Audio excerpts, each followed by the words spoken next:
The first thing I remember is my mother-in-law screaming in my face. Spittle flew, hitting my cheek. Useless. We'd be better off with a guard dog. At least a dog barks at strangers. Look at Grace and Vance, then look at you. Some people are just born winners, and some are. You. My 5-year-old son, Leo, didn't cry. Instead, he puffed out his little chest and stood in front of me. Don't you talk to my daddy like that. My wife, in name only, the Ice Queen CEO, Victoria Sterling, descended the grand staircase, her eyes colder than a polar vortex. Mother, don't waste your breath. She shot a look in my direction, the kind you'd give a piece of trash on the sidewalk. And you, Leo, just like your father. No class, always talking back. That night, my son, clutching an iPad, snuck into my room. Dad, I hacked the Ice Queen's bank account. I transferred a little emotional damages settlement. It's enough for us to live on for the rest of our lives. Let's blow this popsicle stand. Find a place where there's no old witch and no Ice Queen. A sharp pain exploded at the back of my skull. When I opened my eyes, I was kneeling on cold marble floors. The recessed lighting in the ceiling was blinding, making my head spin. A regal, impeccably dressed middle-aged woman was pointing a finger at my nose, her words flying like shrapnel. Useless. We'd be better off with a guard dog. At least a dog barks at strangers. What did the Sterling family do to deserve a spineless freeloader like you? Fragments of memory flooded my brain. My name was Ethan Cole. I was dirt poor, with nothing to my name but a handsome face that had somehow landed me this gig, marrying into a Boston Brahmin dynasty.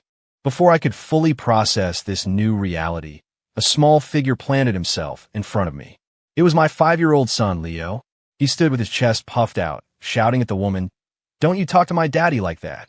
My mother-in-law, Eleanor Sterling, looked like her face was about to implode with rage. She shoved Leo aside. "Get out of the way, you little brat. This is grown-up talk."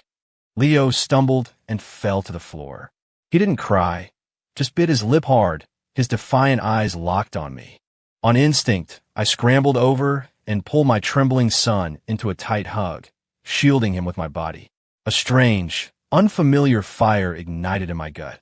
"He's just a kid," I heard myself say, my voice raspy and dry. "A kid? An ill-mannered one, just like you." Eleanor was about to unleash another volley when the click-clack of heels echoed from the staircase. Victoria. She wore an expensive silk robe, her makeup flawless, her expression arctic. She didn't even glance at us. "Mother, don't waste your breath." Her voice was as devoid of warmth as her face. She walked over, towering above me, and shoved her phone in my face. The screen showed a photo of a handsome man under the headline, Grayson Vance, named Entrepreneur of the Year. Look at Grayson, then look at you. Ethan, the gap between some men is wider than the gap between man and dog. The humiliation was so intense that even Leo, huddled in my arms, clenched his tiny fists. I could see tears welling in his eyes, but he held them back, patting my back with his small hand as if to comfort me. My heart clenched. Victoria pulled her phone back and delivered the final, cruel blow.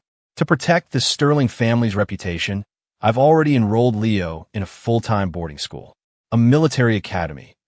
He starts next week. It'll keep the two of you from embarrassing us any further. The small body in my arms went rigid. The last thread of my composure snapped. The original Ethan's despair and my own fury merged into one white-hot rage. I didn't say a word. I just silently picked up my son and limped back to our bedroom, a converted storage closet in the West Wing. Slam. I shut the door, blocking out the world. The room was small and dim, furnished with only a single cot and a battered wardrobe. This was our bedroom in this mansion. Leo was quiet, sitting on the corner of the cot, clutching his Luke Skywalker action figure. I looked at him, an unbearable ache in my chest. "Leo, I'm sorry." He looked up, his eyes red-rimmed, but he managed a small smile. "It's not your fault, Daddy. They're the mean ones." I ruffled his hair, a wave of helplessness washing over me. Run? Where do we go? I was penniless. I couldn't even afford a week's rent in this city. Just as I was sinking into despair, the door creaked open. Leo, like a pint-sized spy, peeked out into the hallway before slipping back in, clutching an iPad. He locked the door behind him and climbed onto the cot, his expression deadly serious. "Dad, look." He lit up the screen, revealing a bank account summary. The balance was a long string of zeros that made my eyes swim. 1, 2, 3, 7 zeros? $10 million. I was too stunned to speak. Leo puffed out his chest with pride. I hacked the Ice Queen's bank account. Her password was her birthday plus the initials of her old flame. So basic. Got it on the first try. My jaw dropped. My worldview was officially shattered. Was this really my kid? I felt like I'd fathered some kind of miniature cyber Viking. He swiped across the screen, showing me the transaction history. I moved $10 million to an untraceable debit card. Not much, just a little something for our pain and suffering and wasted youth. This is enough for us to live on forever. Looking at his dead serious face, I suddenly wanted to laugh. Son, this is grand larceny. It's taking what's ours, Leo declared righteously. I Googled it. Marital assets. It's not stealing. The kid was a genius. He then pulled 2 crumpled train tickets from his little Groga backpack. Destination, Port Blossom, Maine. I researched it. Good scenery, spotty cell service, not many security cameras. Perfect for going on a lam. He also produced my driver's license, our birth certificates, and even his favorite Lego X-Wing fighter. He patted his chest with a look that screamed, "You can count on me. Don't worry, Dad. From now on, I'll take care of you." Looking at my son's earnest little face, the emotions I'd suppressed all night finally broke free. I started laughing, and then my eyes started to burn. In this strange new world, this little guy was my only source of warmth, my only anchor. I ruffled his hair hard. "Okay, you're the boss. Let's get out of here." For a M. The sky was still black. I shouldered a simple backpack containing everything we owned in the world. Holding Leo's hand, I tiptoed down the stairs. The entire mansion was eerily silent, the only sound our frantic heartbeats. At the front door, I paused. I took a pen from my pocket and, on a notepad Victoria had left on the entryway table, I wrote a short line. Too rich for my blood. Don't call. Then, without a backward glance, I took my son's hand and walked out into the pre-dawn darkness. Goodbye to that suffocating cage. By the time we were on the train heading north to Maine, the sky was beginning to pale. Watching the silhouette of Boston shrink in the distance, I felt a sense of freedom and relief I'd never known. Leo was already asleep, curled up against me, a slight smile on his face. From now on, no one would ever push us around again. At 8 a.m., the Sterling mansion erupted. Where are they? Where did those 2 losers run off to? Eleanor's shrieking woke Victoria from a wine-induced sleep. Victoria came downstairs, massaging her throbbing temples, her face etched with irritation. "Mother, what is all this shouting about? That father-son duo is gone." Eleanor was practically vibrating with rage. A flicker of something unreadable crossed Victoria's face, but she kept her composure. "Good. Saves me the trouble." Just then, the butler approached, holding a small sheet of paper. "Ma'am, Mr. Cole left this at the door." Eleanor snatched it. Reading the words, she began to tremble with fury. "Too rich for my blood? What is that supposed to mean? Who does he think he is? A worthless parasite playing games with me." Victoria saw the note, her brow furrowing. Just then, her phone rang. It was a fraud alert from her bank. "Ms. Sterling, this is a courtesy call. We detected an unusual transfer of $10 million from your account in the early hours of this morning. Can you confirm you authorized this transaction?" $10 million? Victoria's face turned to stone. She hung up without a word, rushed to her office computer, and pulled up the security footage. There we were, 2 shadowy figures sneaking out the front door. Bastard. She swept a crystal glass off her desk, sending it shattering against the wall. But later, when she stormed into Leo's tiny converted closet room and found it completely empty, with nothing left but the faint, lingering scent of graham crackers, a strange hollowness bloomed in her chest. An irritating sense of loss she couldn't shake. Good riddance, she told herself. 2 burdens off my back. But why did her heart feel so heavy? Port Blossom, Maine, was exactly as advertised. The air itself tasted of salt and sea. Leo and I rented a small cottage with a little yard and its own tidal crab pound. The place was run down, but the sunlight was brilliant. Looking at the balance on that debit card, I finally felt like I could breathe. I didn't go on a spending spree. Instead, I invested most of it in my old trade. In my previous life, I was a food blogger and chef who specialized in seafood. I leased the largest and best-maintained crab pound in the village and brought in a stock of premium Dungeness crabs. I worked from dawn till dusk, raising them with meticulous care. Leo became my little sidekick, running around the pound in his tiny rain boots. Money had to flow in, not just out. I decided to get back in the game, live streaming. I bought a basic setup, created a new account, and named it The Runaway Guys. The first stream, only a handful of people showed up. I was awkward, facing the camera, not knowing what to say. Leo toddled over, smushed his face right up to the lens, and said in his bright, clear voice, "Hey, all you pretty ladies in chat. My name is Leo, I'm 5, and I like looking at pretty ladies and eating crabs." Instantly, the sparse chat lit up. LMAO, this kid is adorable. Such a sweet talker. And he loves you. I bit back a laugh and started talking about my crab pound. I pulled a big, healthy-looking crab from the trap. "Okay, everyone, take a look at this crab." Before I could finish, Leo ceremoniously took the crab from me and inspected it with a grave expression. He cleared his throat, mimicking a serious adult. "Ahem, allow me to perform a quality control check. This crab has a robust physique and a piercing gaze. He is clearly a stud. The king of crabs. He definitely has a lot of wives." The chat exploded with laughter. "Haha, the king of crabs? Kid, where do you learn this stuff?" "Streamer, is your son a professional comedian? A crab with a lot of wives must be extra tasty." I handled the professional side, explaining how to tell male from female, how to judge the quality of crab. Leo handled the banter, interacting with the chat. Someone asked why our channel was called The Runaway Guys. Leo sighed, a look of worldly sorrow on his little face. "Man, it's a long story. We had a dragon at home. That's grandma. And an ice queen. That's mom. My dad's way too handsome to let them waste his best years." The chat filled with a mix of laughter and sympathy. Well, unpack that. My heart goes out to you guys. Smash that follow button. The stream was a surprise hit. That night, the link to buy my crabs sold out completely. Looking at that first deposit into my account, wasn't much, but felt more real than any money I'd ever seen. That night, Leo and I sat in the yard under a blanket of stars. We gave each other a high five. "We did it, kiddo. Daddy, from now on, we eat like kings." The future felt full of hope. The King of Crabs clip went viral overnight. Meme accounts and comedy channels on TikTok reposted it like crazy. Leo and I gained 1 million followers without even trying and became accidental influencers. The internet gave me a nickname, the dad we all deserve. They praised my parenting, saying I was raising a kid who was happy, funny, and sharp as a tack. A lot of people envied our new life. This is what being a dad is all about. Making mud pies and watching the ocean. Instead of forcing my kid into 1 million after-school programs, I wish I could give him a childhood this happy. My crab business blew up. I couldn't keep up with the daily orders.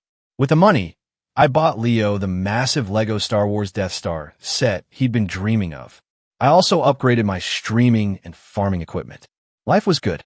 The smiles on our faces were more frequent and genuine than they had ever been in Boston. Meanwhile, Victoria's life was a mess. After we left, the vast mansion felt dead and empty.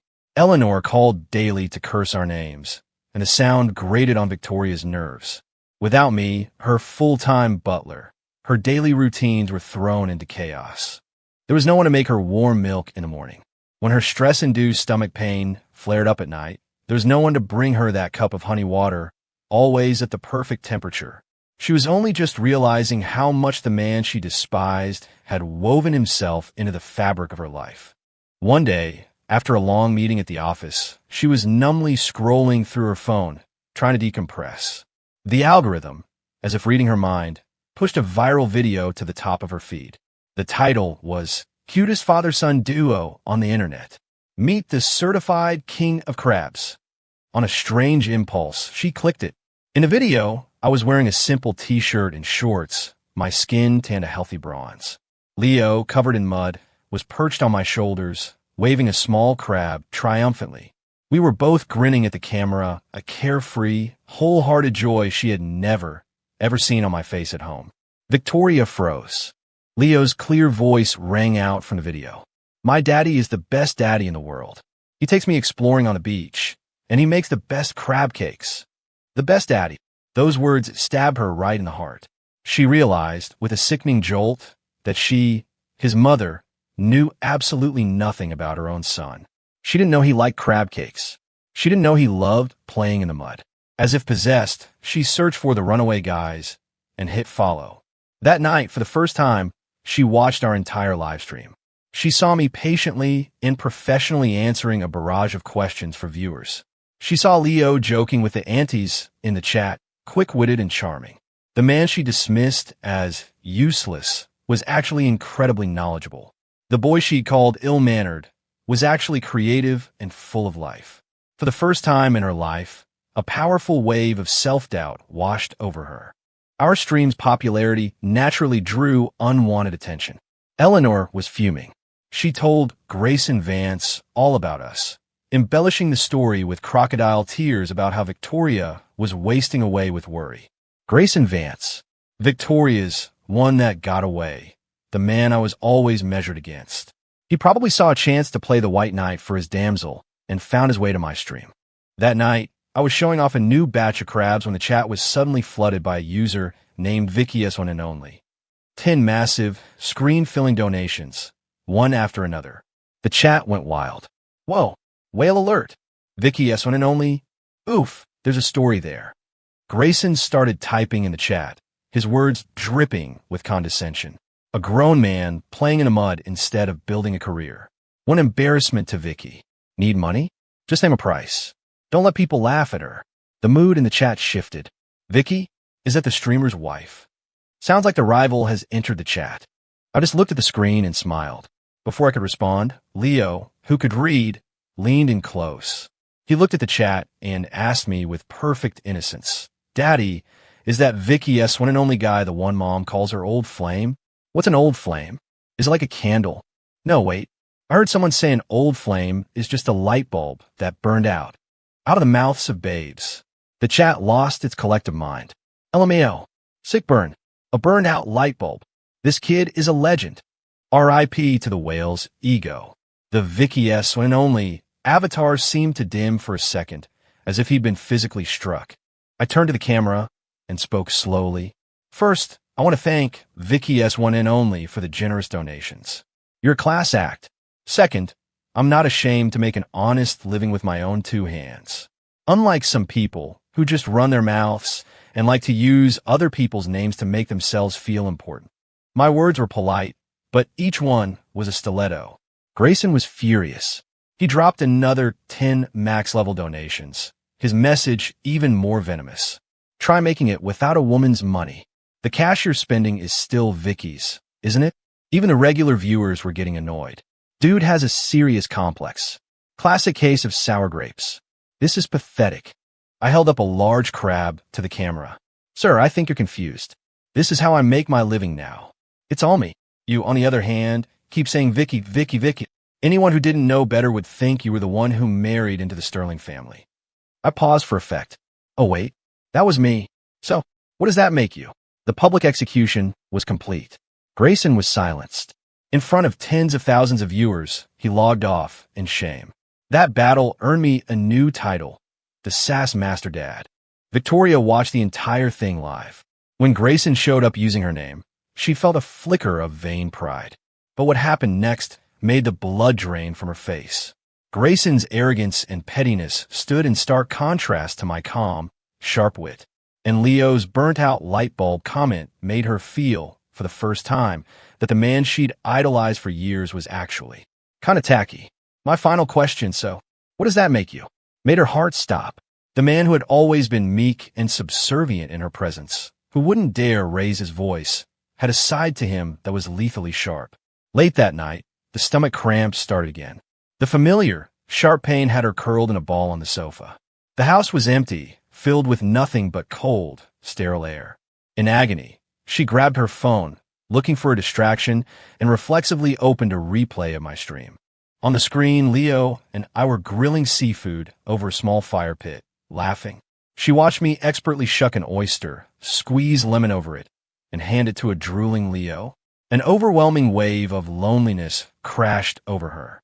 She suddenly remembered how, Every time her stomach hurt before, no matter how late, Ethan would come running from that storage closet with a glass of warm water and medicine, then awkwardly rub her stomach until the pain subsided. She found it annoying back then, thought it was all a pathetic act. Only now did she realize how precious those moments she'd taken for granted really were. Eleanor called, launching immediately into a tirade. That good-for-nothing has grown a spine. He's actually fighting with Grayson online. Look at the kind of man you married. For the first time ever, Victoria talked back.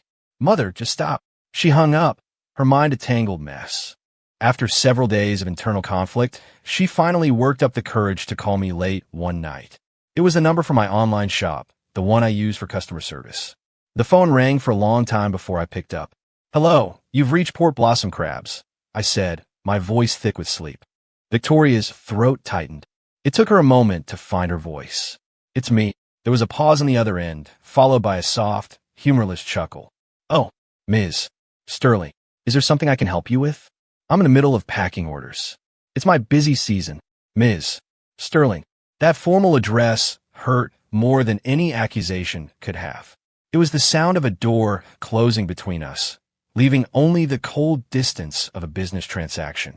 The silence stretched on, broken only by the sound of packing tape being ripped on my end. Finally, all she could manage was, "Take care of yourself." Then she hung up, her hand trembling. She clutched the cold phone, overcome with a sense of panic, as if something vital was slipping through her fingers, fast. Victoria's call didn't make a ripple in my new life. Eleanor, on the other hand, was a woman of action. Somehow, she found our address and descended upon Port Blossom with 2 bodyguards in tow. That afternoon, I was live in the yard, showing my followers how to properly tie crabs for shipping. A black Escalade, absurdly out of place in the rustic village, pulled up aggressively to my gate. The door opened, and Eleanor emerged, decked out in designer clothes and heels, a look of profound disgust on her face. Her 2 goons flanked her. Ignoring the fact that I was clearly streaming, she marched up and slapped a cashier's check on my packing table. "Here's $5 million. Pack your things and come back with me immediately. Stop this embarrassing spectacle at once." My camera was pointed right at her, capturing her arrogant performance for all to see. The chat went nuclear. OMG, who is this lady? That must be the dragon Grandma Leo was talking about. Throwing money at people? Is this a bad soap opera? I looked at the check and laughed. I didn't end the stream. I zoomed the camera in a little closer. "Ma'am, I think you might have a slight misunderstanding of my current financial situation. $5 million. I do more than that in revenue in a single quarter."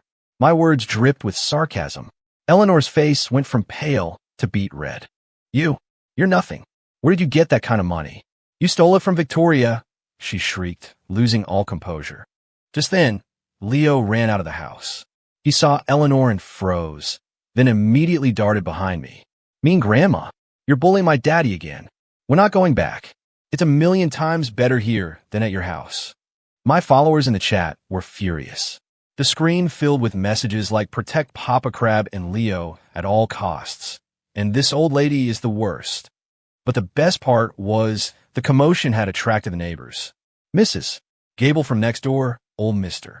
Henderson, and a few of the local young guys I'd been helping set up their own online shops all came over to see what was going on. They saw me as the local celebrity who was putting Port Blossom on the map. Seeing me get bullied, they immediately formed a protective circle. "Hey you, city lady, who do you think you're talking to? Ethan's the pride of this town now. That's right. He earned every penny himself. You've got no right to come here and boss him around. You'd better leave before we call the sheriff." Eleanor had never experienced anything like this. She was used to people bowing and scraping. This was the first time in her life she'd been confronted by an angry mob. Her face cycled through shades of white, red, and purple. She was so furious she was shaking, unable to utter a single word. In the end, under a barrage of scornful glares, her bodyguards had to practically carry her back to the Escalade as she fled in utter humiliation. The whole pathetic scene was witnessed live by hundreds of thousands of people.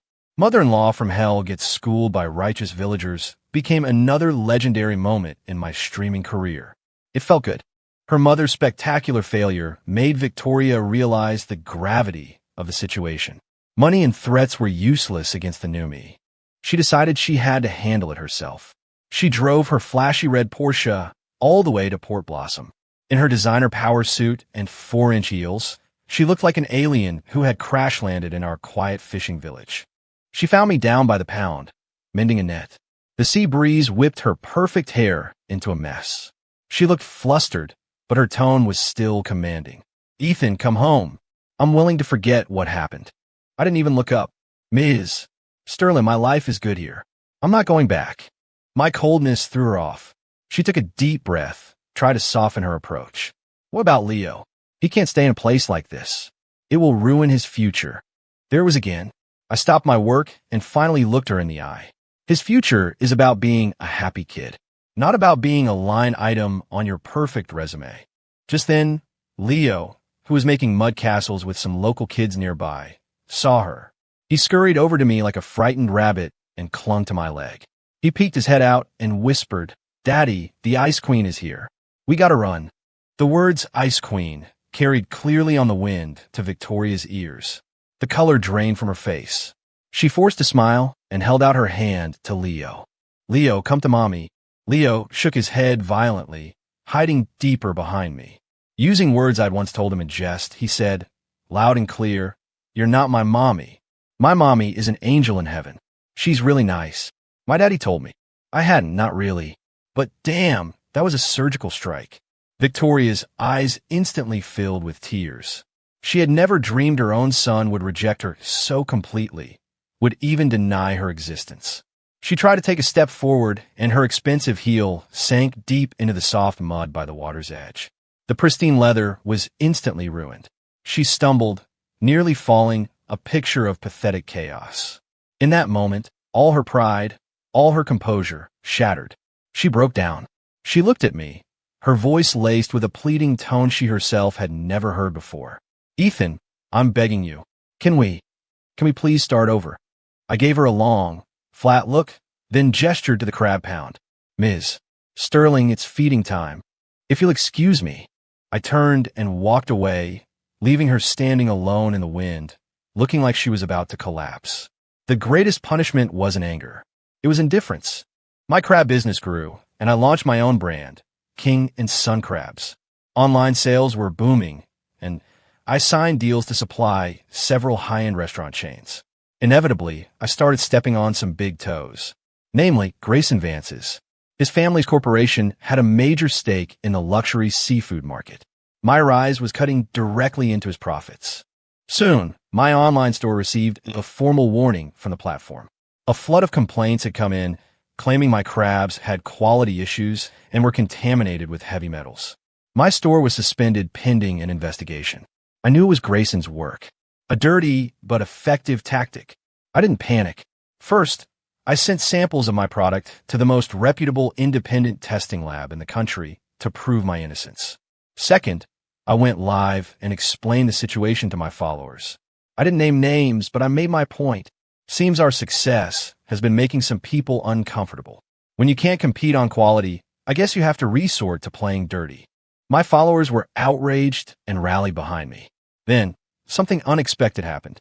A man contacted me, claiming to be Grayson's former executive assistant.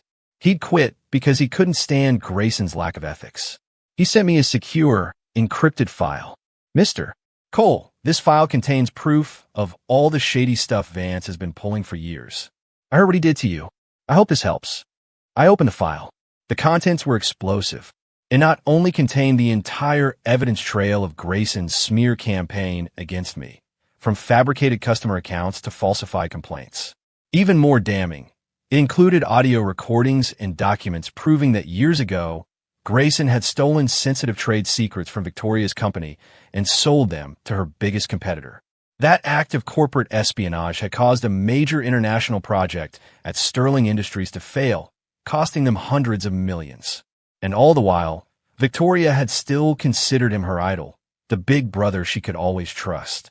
I looked at the evidence and let out a cold laugh. This changed everything. I didn't act myself.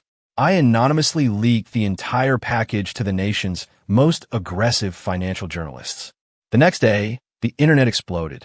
Grace and Vance Trader, Vance betrays Sterling. The hashtags trended #1 worldwide. Grayson's carefully crafted image as a brilliant young tycoon imploded. His company's stock nosedived, and he faced a mountain of lawsuits and federal investigations. Victoria was in her office when she saw the news. She stared at the irrefutable proof on her screen, looking as if she'd been struck by lightning. The man she had worshipped her entire life, the golden standard she had measured everyone against, was a snake who had been secretly bleeding her dry to fund his own success. And the man she had always scorned, the one she considered a stain on her life, had built his own success with integrity and hard work. The crushing weight of the irony and regret was like a tsunami. She sat alone in her empty office all night, motionless. The pain of a shattered idol was far more devastating than any public humiliation. Grayson's empire crumbled overnight. Victoria, in turn, showed the world the ruthless CEO she was. She publicly severed all ties, joining other victims in a class action lawsuit that would bury what was left of his company. After handling the fallout, she made a decision that shocked everyone. She handed over day-to-day operations of Sterling Industries to her COO, packed a single suitcase, and once again drove to Port Blossom. This time, there was no Porsche, no designer suit, just a simple tracksuit and a pair of sneakers. She rented the small, shabby cottage next to ours and moved in. Then, she started reporting for duty at my house every day. She was like a stray dog trying to earn its keep, hesitant, awkward, and desperate. She tried to learn how to cook for us. The first day, she turned rice into a soupy mush and nearly set the kitchen on fire trying to stir-fry vegetables. Seeing her covered in soot, Leo gave her a new nickname, Auntie Disaster. She didn't get angry. She just gave a sheepish smile. She put on a pair of borrowed rain boots and insisted on helping in the crab pound, only to immediately slip and fall face first into the mud.